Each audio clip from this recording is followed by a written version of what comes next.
Hello दोस्तों, आज मैं ऐसे संत के बारे में बात करने वाला हूँ जिनके बारे में लोग उनके शिष्य बोलते हैं कि उनकी उम्र 200 साल थी। कोई शिष्य बोलते हैं 500 साल।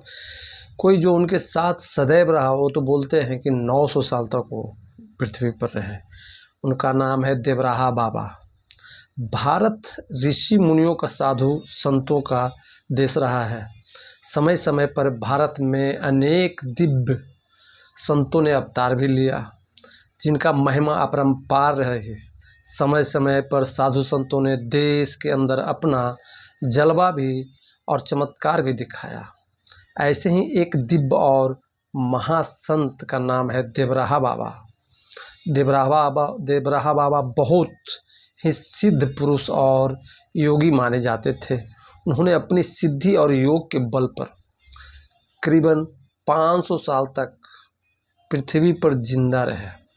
यहाँ तक कि लोग बोलते हैं कि वो 900 साल तक जिंदा रहे। देश और दुनिया की बड़ी बड़ी हस्तियाँ, फिल्म सितारे और अधिकारी उनके भक्त होते थे। देवराहा बाबा बहुत ही शांत और सहज स्वभाव के व्यक्ति थे। आमजन से लोग लेकर उद्योगपति, नेता एवं फिल्मी सितारे सब उनके पास उनके आशीर्वाद के लिए आते थे। यहाँ तक कि मुलायम सिंह, लालू प्रसाद यादव, इंदिरा गांधी, जवाहरलाल नेहरू, ये सब उनके शिष्य थे। वो उनसे मिलने के लिए आया करते थे। देवराहा बाबा कुछ चमत्कारों के बारे में हम आपको बताते हैं। वो कभी भी गाड़ी से सफ़र करते हुए नहीं देखे गए। किसी ने नहीं उनको देखा। कैसे पहुंचते थे, कैसे जाते थे, लोगों से पहले वो पहुंच जाते थे। लोग को कहना है, उनका शिष्यों को कहना है कि वो हवा में चलते थे। एक बार में तो 3-3 जगह, 4-4 जगह उनको देखा गया है। हालांकि उन्होंने अपनी जीवन में कभी किसी चमत्कार या दावा नहीं किया। बाबा कहीं भी जाने के लिए कोई भी वाहन का उपयोग नहीं करते थे। शिष्यों को बोलते थे तुम आगे चलो, पीछे से मैं आता हूँ। और शिष्य पीछे रह जाते थे और बाबा पहले पहुँच के वहाँ पे अपना धुनी या जो भी उनका काम था करते रहते थे।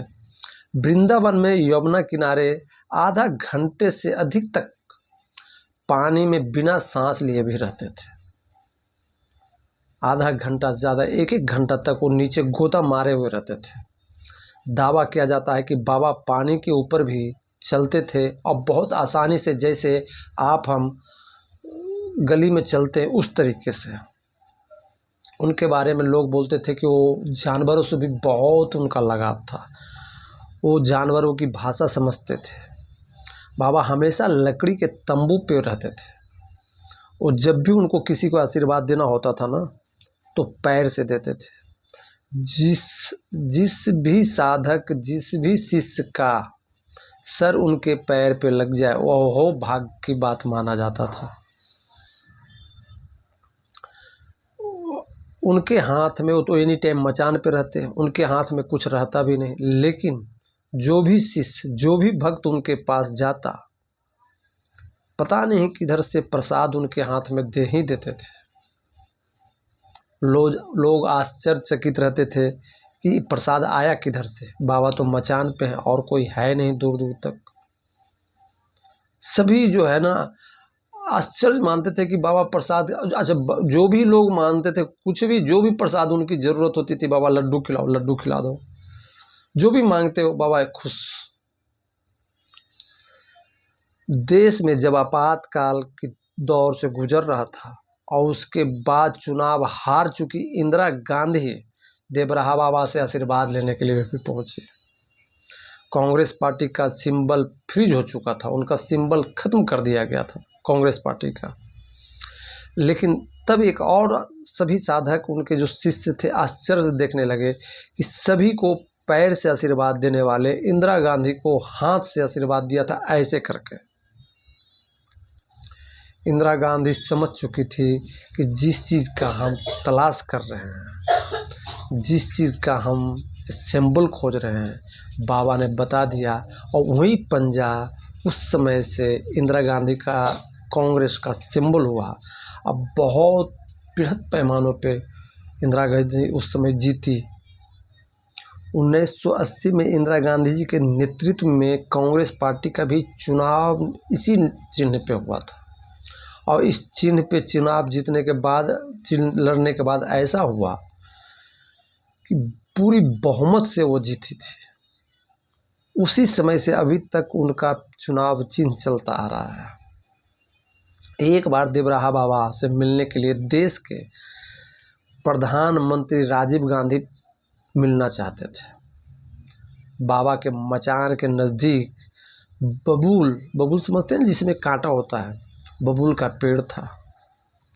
अब जब वहाँ प्रधानमंत्री आ रहा है मिलने के लिए, तो पूरी साफ सफाई, हेलीपैड बनाना होता था।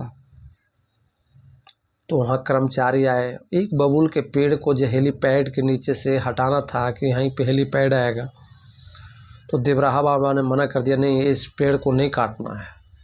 अब वो बहुत रिक्वेस्ट किया कि नहीं काटेंगे तो हेलीपैड कैसे होगा, जहाज़ कैसे उतरेगी, हेलीकॉप्टर कैसे उतरेगा, प्रधानमंत्री मिलने कैसे आएंगे। बोले चाहे जो भी हो नहीं कटेगा। बहुत रिक्वेस्ट करने के बाद अंत में देवराहा बाबा के मुंह से निकला, जाओ प्रधानमंत्री नहीं आएगा मिलने के लिए। बहुत आश्चर्य की बात थी, ऐसा कैसे हो सकता है, सभी प्रोग्राम फिट है, वो आएंगे। बोले नहीं आएगा। कुछ ही चंद मिनट के बाद अनाउंसमेंट हुआ कि किसी कारणवश प्रधानमंत्री मिलने के लिए नहीं आ रहे हैं। ऐसा चमत्कार देखने को मिला। एक बार एक जज के बेटे को, नन्हा सा बालक था, सांप ने काट लिया था। सभी ने भागा गया कि बाबा ऐसा है। बाबा ने उस सांप को बुलाया, पूछा तुझे क्या बिगाड़ा इसने। बोले मेरा तो कुछ नहीं बिगाड़ा। बोले रिटर्न करो इसकी। आँखों के सभी के सामने, पूरी जनता के सामने सांप जो है उसको काटा, और फिर वो बालक जिंदा हुआ। अंत में वो क्षमा मांगा। ऐसे थे देवराहा बाबा हमारे। वो जब समाधि लेते थे, कभी तो जिंदगी में उनको किसी को कुछ खाते हुए देखा ही नहीं गया, सिर्फ कंद मूल फल, बस इसी पे वो जीवित रहते थे। दिन भर मचान पे बैठे रहते थे। ऐसे थे जिनको वो आशीर्वाद दे दें, समझो कि वो बस, कहे ना आपको कि बड़े बड़े नेता जो आज भी हैं, बड़े बड़े फिल्मी स्टार, बड़े बड़े उद्योगपति, उनसे चाहते थे कि किसी तरह से उनसे आशीर्वाद मिल लिया जाए। ये कहानी आपको, ये जानकारी देवराहा बाबा के बारे में कैसी लगी, आप हमें कमेंट में ज़रूर बताएं। और भी ऐसे अच्छे पुराने स्टोरी, पुरानी कहानी आप सभी के समक्ष लेकर आऊँगा। आप इस चैनल को लाइक कीजिए, सब्सक्राइब कीजिए। धन्यवाद।